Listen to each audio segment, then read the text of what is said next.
السلام عليكم ورحمة الله وبركاته. أول ما نبدأ كلامنا نبدأ بسم الله والصلاة والسلام على رسول الله، اللهم صل وسلم وبارك عليه. بس الغدا النهاردة إن شاء الله يا حبايبي الفاصوليا دي أنا عاملاها من امبارح باللحمة المفرومة، واللي عملته بس رز، وطبق الطماطم ده اللي قطعته مع الفلفل جنبيها على المخلل بقى ما يستوي إن شاء الله، اللي احنا مخلينه مع بعض. ووفري ودبري كده الأكل ما يترميش حرام. انا عامله الفاصوليا جميله امبارح، تترمي ليه حرام؟ النهارده سخنتها وعملت جنبها رز فقط لا غير، حبه رز بشعريه كده وتمام تمام. الاكل زي الفل اهو جميل، حرام لما يترمي. اللي بيصون النعمه بتصونه، وبيسخن كانه لسه معمول يا جماعه، والله العظيم كانه لسه معمول.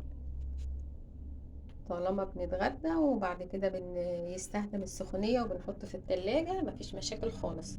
هو الرز بس اللي عملته، عشان الرز بعمله على القد عشان ما يفتش.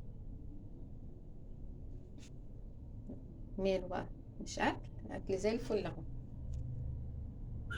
بألف هنا وشفا يا رب اللي هياكل. نخلص الاكل اللي عندنا ونعمل جديد. والطبيخ على يومين بيوفر الوقت معاكي، وبيوفر لك مجهود، وبيوفر والله في كل حاجة، حتى في الغاز كمان بيوفر. ما اللي يطبخ اكل يوم يطبخ اكل يومين. دايما لما تطبخي اطبخي بزيادة، ما عدا الرز بس هو اللي بتعمليه على القد،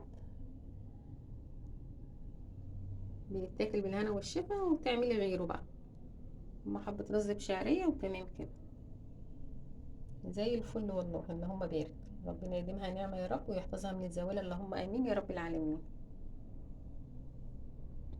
وجربي كده، اللي يطبخ اكلة يوم يطبخ اكلة يومين هترتاحي والله.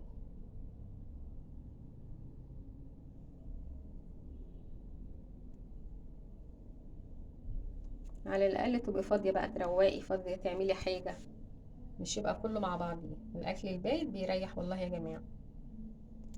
واترككم في رعاية الله وامنه، والسلام عليكم ورحمة الله وبركاته.